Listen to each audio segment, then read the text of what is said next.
Oi gente, eu vim fazer um vídeo hoje sobre a unificação da Alemanha e da Itália. Eu vi dois vídeos muito legais sobre isso, que são vídeos de um canal que eu não lembro o nome, mas explica, tipo, de um jeito bem desenhado e bem engraçadinho, tipo, de um trem que deve associar com a nossa realidade. Então, eu vou colocar no link lá embaixo e também vou colocar o meu drive. Então, enfim, vamos lá.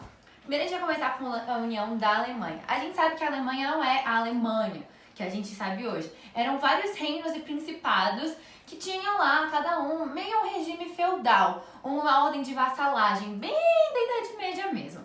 E esse regime feudal, essa obediência por vassalagem, ela vai ser trocada por uma obediência nacional.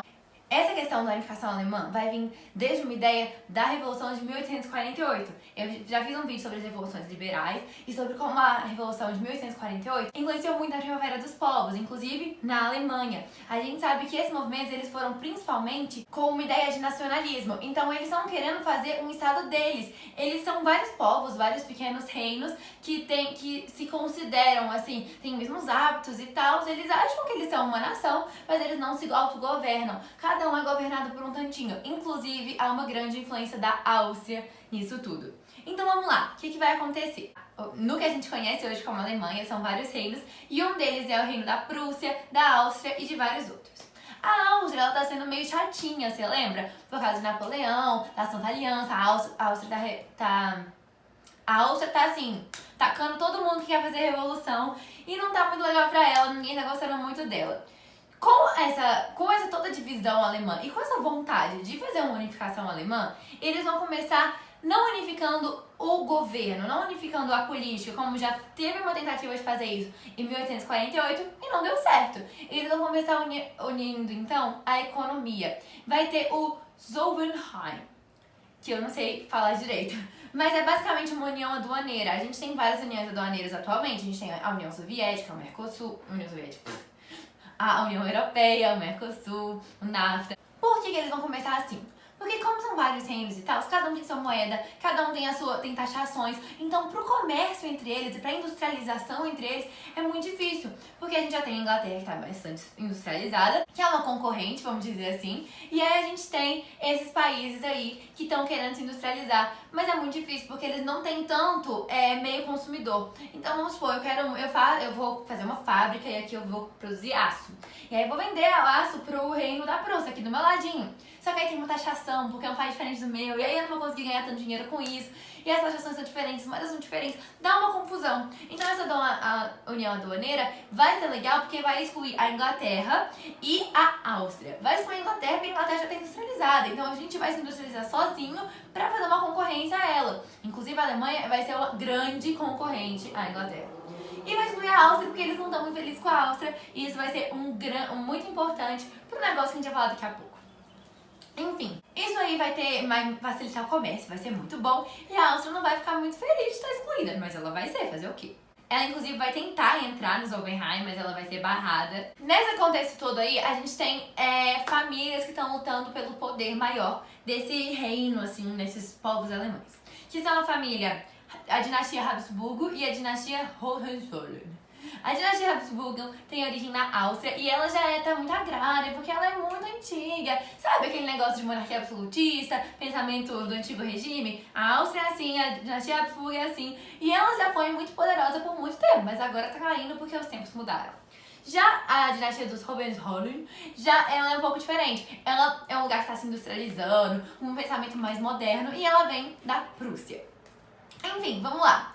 Essa ideia de unir todo mundo, vamos fazer um novo país, e a Áustria não tá deixando, já tentaram fazer isso em 48 e a Áustria fez assim, reprimiu todo mundo. O que vai acontecer? Já teve a União Econômica e eles vão falar como que a gente vai unir todo mundo aqui e falar, nós somos um país, a gente vai ter uma guerra. Porque mesmo que a gente pense diferente com um inimigo em comum, a gente vai brigar. A Dinamarca, ela estava se recusando a ceder alguns territórios do Schleswig e Holstein. Eu não sei falar nome nenhum nessa videoaula, é isso. E ela estava se recusando a ceder esses territórios que a população era majoritariamente germânica. O Schleswig, a Prússia queria, e o Holstein e Schleswig, enfim, a Áustria queria. E eles vão fazer? Eles vão guerrear contra a Dinamarca para conseguir esses territórios de volta. Eles conseguem, fica pra Prússia e o Holstein fica pra Áustria. Ok, de boa, só que a Prússia começa a botar pitaco. Não, você tá cuidando muito mal desse Holstein. Nossa, sabe mãe grávida? E aí fala, nossa, mas você tem certeza que vai dar chuveta pro seu filho? Nossa, mas não sei o que. Então, é exatamente isso. Mas você tem certeza? Não, tá errado, tá errado. E aí começou a interferir nessa área que era da Áustria. Pronto, acabou. A Áustria fica putinha. A Áustria começa a brigar com a Prússia. Por que isso? Só porque começou a dar taco e começar a interferir no lugar lá? Também, mas por outras coisas. Nessa época também tá tendo a unificação italiana, que eu vou falar daqui a pouco. E aí, a Prússia ajudou na unificação italiana. E aí, meu Deus do céu, né? A Áustria que tava tentando que a Itália não se libertasse, a Prússia foi lá e ajuda. Mais ainda, a Áustria foi excluída do Zollverein e ela guarda rancor, galera. Então são 3 motivos que a Áustria começou a fazer guerra com a Prússia. Bobona, por quê? Porque perdeu. A Prússia ganhou, a Prússia estava mais industrializada, a Prússia já tava com um sentimento nacionalista crescendo e o povo da Áustria não tava gostando muito daquilo. Então assim, a Prússia ganhou e aí pronto, somos a Alemanha. Só que somos a Alemanha é uma coisa muito nova, sabe? Tipo, nossa, a gente era vários povos, agora a gente é um só, tipo, tudo bem? E aí o que faz de novo? Outra guerra. Por quê? Porque aí esse sentimento de Alemanha vai ficar mais forte. Quando eu só sou alemão, é tudo bem. Mas quando, nossa, vamos torcer pra Alemanha ganhar, tipo Copa do Mundo. Então, só que guerra contra a França. Vai ter a Guerra Franco-Prussiana, que é a guerra entre a França e a Alemanha, que vai ser muito importante pra unificação da Alemanha, porque eles vão ter esse sentimento, vai consolidar essa nova nação, mas também vai ser importante pra Comuna de Paris e também pra unificação da Itália, ou seja, essa guerra vai ser, assim, super importante. Essa guerra deu muito ruim pra França, porque além de tudo isso que eu falei, isso influenciou no início da Terceira República Francesa, que tirou o Luiz Napoleão lá, o Bonaparte, e colocou a Terceira República porque ele não conseguiu ganhar essa guerra. E aí, tipo assim, todo mundo achou, meu Deus, ele não conseguiu ganhar essa guerra. Não quero você mais aqui. Aí é com isso que a gente vai completar a unificação do Segundo Reich alemão. Reich é tipo república e tal, é tipo o segundo reino alemão. A gente tem o primeiro, muito tempo atrás, esse é o segundo Reich e o terceiro Reich vai ser com Hitler. Enfim, vai ser desse jeito, a gente só tem que lembrar que a unificação alemã, ela é muito importante. O Zollverein, a primeira guerra, que é contra a Dinamarca, a segunda guerra, que é a Prússia contra a Áustria, e a terceira guerra, que é a Alemanha, né, que já é a Alemanha agora, mas era Prússia, assim, contra a França. Vamos dar um pouco agora a União Italiana. É o seguinte, a Itália, gente, pra mim é mais chata essa parte, mas enfim. A Itália também eram vários povinhos. Se você imagina uma bota, tem várias, muito dividida. É isso. Muito importante, lá embaixo vai ter as 2 Sicílias, ou então o Reino de Nápoles, né, vice-reino de Nápoles. E lá em cima vai ter o vice-reino de Piemonte e Sardenha. E também vai ter o vice-reino de Veneto e Lombardia, que está sob o domínio da Áustria. E também tem os territórios pontifícios, né, que é da Igreja Católica, que estão sob o domínio do Papa, que é onde fica Roma, mais ou menos. Enfim, eu falei desses que são mais ou menos os mais importantes, que eles vão estar fazendo parte dessas guerras aí, mas quem vai ser mais importante pra Revolução, pra tentar unir, não vai ser nem a Áustria nem a Igreja Católica, vai ser o vice-reino de Piemonte e Sardenha, que fica lá em cima, e das 2 Sicílias, que fica lá embaixo. Então, a gente tem um movimento que chama Risorgimento, que é que eles estão querendo fazer, tipo renascer, assim, vamos crescer de novo a nossa Itália, uhul, linda, vai Itália, porque eram vários lugares pequenininhos que tinham a mesma cultura, assim, então todo mundo comia pizza, só que não estavam sobre o mesmo domínio político. Então eles não estavam gostando muito disso. Então tinha essa ideia, essa mentalidade de ressurgimento, que é tipo Make America Great Again, só que Make Italia Great Again. A gente tem também sociedades secretas que estão querendo fazer essas junções. Então a gente tem a sociedade secreta do Carbonária, e que um das pessoas que participou dela era o Giuseppe Morgini. Esses nomes são muito difíceis, mas enfim.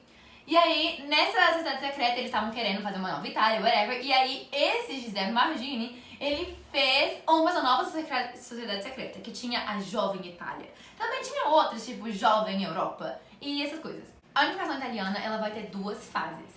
A primeira, ela vai ser mais liderada pelo sul, pelo Giuseppe Morgini, que é lá no Reino de Nápoles. E ele vai criar essa nova Itália, e as sociedades secretas vão ser muito importantes nessa fase. Ela vai acontecer junto com a Revolução de 1848, que eu já falei na outra aula. E aí o que vai acontecer? Com isso, eles vão tentar unir e tal, só que a Áustria não vai deixar, a Áustria vai falar, deixa, para. E aí parou, pronto, não deu. Primeira fase foi meio falha, só que contribuiu muito pra mentalidade das pessoas. Assim, quando a gente fala de história, não são só fatos, a mentalidade, a ideia que as pessoas estão pensando naquele momento é muito importante. Então, a segunda fase, ela já vai ser mais liderada pelo norte, pelo vice-reino de Piemonte e Sardenha, e uma figura muito importante pra isso vai ser o Conde de Cavour. Vai começar a ter uma modernização maior, essa questão de por quê? Porque o norte ele era mais industrializado, enquanto o sul era bastante agrário. E ele estava pensando, ele fez a mesma estratégia da Alemanha, que é, se não vai dar pra começar fazendo guerra, vai começar a fazer união política, então vamos primeiro começar com a economia. Então ele tá pensando em uma modernização, colocar tipo linhas férreas que juntam um estado ao outro, pra essa ideia crescer mais na cabeça. A Áustria não vai gostar, obviamente, né? Ela tá ali do lado, vai começar a fazer uma guerra do Reino de Piemonte contra a Áustria, que vai ter a ajuda da França. E aí a gente vai chamar essa guerra de franco-piemontesa. Só que aí, o que acontece? Quem ganha é Piemonte. E aí ele vai anexar uma terra da Áustria, que é a Lombardia. Nessa terra fica Milão. Quando acontece isso, a Áustria tá um pouco enfraquecida nessa história. Os estados, eles fazem um plebiscito e eles falam, não, a gente quer participar da Nova Itália. Uhul, Nova Itália, não, eu quero. Eu sou parte, então é isso, eu tava. E aí, pronto, fazem uma Nova Itália e a capital é a Florença. O rei dessa Nova Itália vai ser o Vítor Emanuel II e ele vai ser o monarca. Então, vamos voltar lá do inicinho, quando tinha sociedades secretas e tal. Um tanto de gente queria um tanto de coisa. E a gente queria que essa Nova Itália fosse monárquica, republicana, monárquica, tipo, diretória mesmo, que era o Papa que mandava em tudo. E aí, enfim, algumas pessoas queriam que fosse republicana, mesmo o próprio Giuseppe Garibaldi, que vai aparecer depois. Mas esse povo falou, não, o mais importante aqui é o nacionalismo. Tudo bem se as ideologias forem liberais e tal, mas o nacionalismo é muito importante. Então quem que vai mandar nisso tudo é o rei Vítor Emanuel II. E aí ele vai começar a anexar o resto da Itália, que não foi anexado na fase anterior. No sul, quem vai anexar as duas Sicílias, e vai ser muito importante pra isso, é o Giuseppe Garibaldi, que ele é muito legal, inclusive ele casou com a Anita Garibaldi, que tem um livro dela aqui, e aí ele veio pro Brasil, por isso que ele casou com a Anita Garibaldi, enfim, muito legal. Ele ajudou com os farrapos, né, a Revolução Farroupilha. E a gente tem também o norte, a região de Veneto, que estava sob o domínio da Áustria, que também a gente vai anexar. E aí, por último, a região do papado. Eles vão pegar a parte onde fica o Papa, e aí eles vão transformar em Itália e vai fazer Roma, a cidade que o Papa governava, em capital da Itália. Obviamente o Papa não gostou e ele não apoiava a Revolução Italiana, então ele falava, não é legítimo, esse aí não é país coisa nenhuma. E por que eles conseguiram anexar Roma? Porque Roma estava sob o domínio da França. Era o Papa que governava lá, mas estava sobre o território da França, o domínio da França. Só que estava tendo a guerra franco-prussiana, então a França não conseguia ter mais domínio sobre lá. Então eles pegaram Roma, fizeram uma tretinha com o Papa, e essa tretinha só foi acabar quando chegou como que ele chama? Aquele bigudinho doido? O fascismo italiano, gente, esqueci o nome do cara. Mas aí o fascista italiano lá, que começou a dar umas de doido, e aí teve o Tratado de Latão, e que eles voltaram com o Papa. Enfim, é basicamente isso. A gente pode lembrar também que no Brasil, por exemplo, a gente tem muito imigrante italiano e alemão dessa época, que eles foram fugindo dessas guerras, dessas tretas que estavam rolando, vieram pra cá. Inclusive o José Garibaldi é um deles que veio aqui, inclusive ajudou o Farrapo. E é isso, vamos lembrar das influências iluministas, das influências das revoluções liberais nesse processo. Espero que dê pra entender. Qualquer coisa me pergunta. É isso, tchau!